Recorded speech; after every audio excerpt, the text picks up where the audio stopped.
So I was prompted today to reflect back on the period of my diagnosis, what it was like to be diagnosed, um, and kind of what the process is for those of you new that haven't been um, with me all along.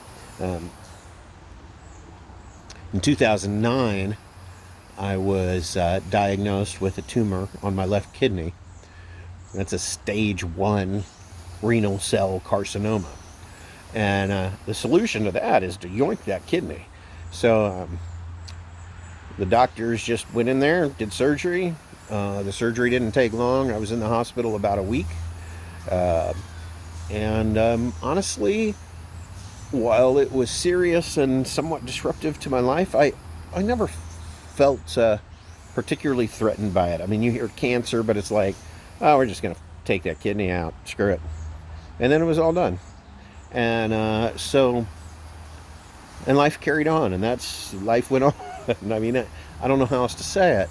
And then I think it was along about July of 2021. I got a kidney stone. I ended up laid out on the bathroom floor in pain. Those of you who have had them know that they can be very painful, and that was my case. I ended up in the ER at, I don't know, 11 o'clock at night or something, and they said it was blocking up the whatever the tube is. I want to say fallopian tube, but that's something different. Um, I don't know. It's where the pee goes from your kidney to your bladder, and it was blocking the works up. And since I only have one, that's kind of a problem. So they said, well, we want to do a CT scan so the doctor can see where it is, and he can decide if he wants to go get it. And if you're thinking to yourself, what does go get it mean? What it means is they take a big ass tube and they stick it right up your pee hole and they go get it. And if you're thinking to yourself right now, ooh, you didn't need to tell us that.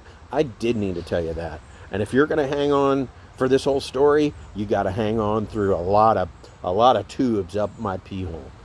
I'm so sorry.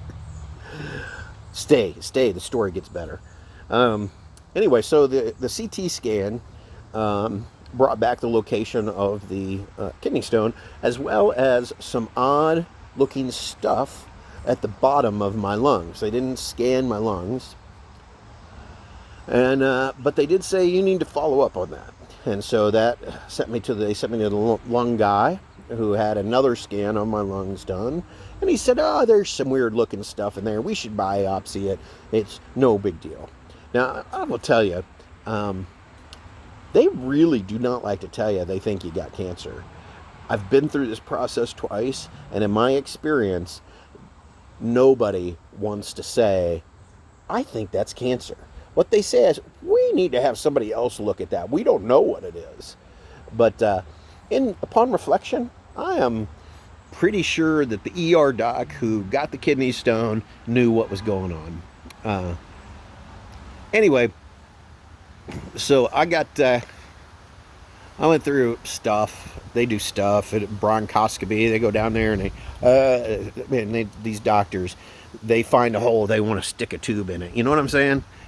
Anyway, they got down there. They biopsied it. They sent me to an oncologist. That's kind of how you know you got cancer. They say, hey, we don't know what it is. Go see an oncologist. All right. Thanks, doc. So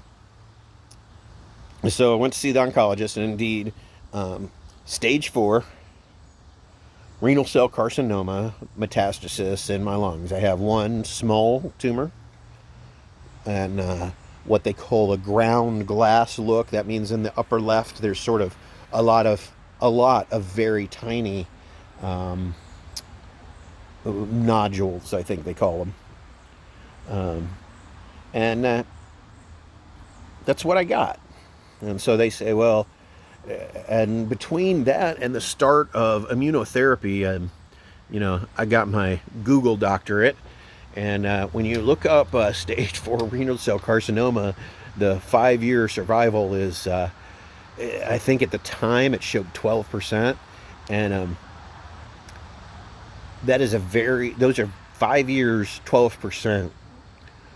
was very, very jarring. And I was convinced that I would be lucky. I would be lucky to live 5 years from that point. And it's a very interesting period. And, people, the first thing you got to do is you got to go tell friends and family this is what's going on.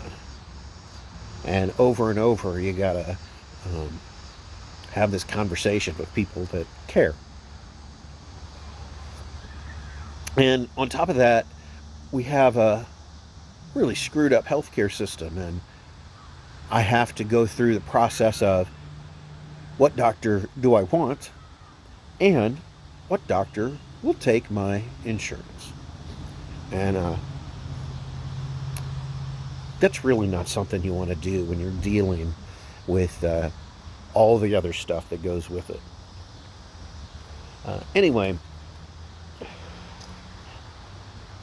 people would have said to me, wow, that's a tough break. You got a shitty draw. That's shitty, And, yeah, it kind of is.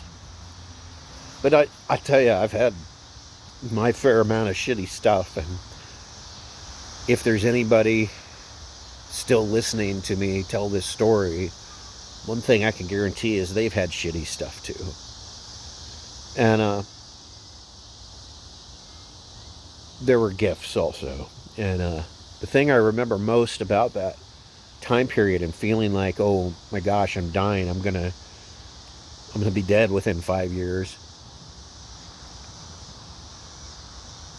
it got really clear to me what I valued, what I wanted to do with that time. And I don't want to waste time with people that don't matter. I don't want to waste time with people that don't matter. And that is a gift that I got. I've wasted a lot of time with people that don't matter in my life, and fuck them, And the other thing was just outright defiance. At my best, I hang on to this fuck cancer mentality. I'm gonna do everything I can. There's a Norm Macdonald quote. I'm gonna put it to music later, but there's a Norm Macdonald quote where he says, people always say, hey, he lost his battle with cancer. But I say, when they died, the cancer died. That's at least a tie. And that's what I'm going for. I'm going to go for the longest fucking strung out tie that I can come up with. And so I hope this story was worth listening to. I know it's longer than most of my videos. And I hope you find it interesting. And if you do, like, subscribe, comment. I fucking hate asking for that shit, but it's the only thing that's Lucy. It's the only thing the YouTube